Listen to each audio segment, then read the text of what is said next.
అమ్మవారు బ్రహ్మరాంబికాదేవి గుడి వెనక గల ఏనుగుల చెరువులో సేవా కార్యక్రమాన్ని నిర్వహిస్తున్నారు. 150 మంది సేవకులతో ఘనంగా శ్రమదానం అందజేస్తున్నారు.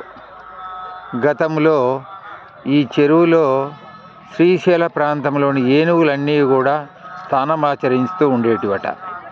మరియు శ్రీశైలానికి కావలసిన సమృద్ధి అయిన మంచినీటిని ఈ యొక్క ఏనుగుల చెరువు నుండే ఉద్భవించి సరఫరా అవుతున్నవని ఈ దేవస్థానం యొక్క పూర్వీకులందరూ తెలియజేస్తున్నారు.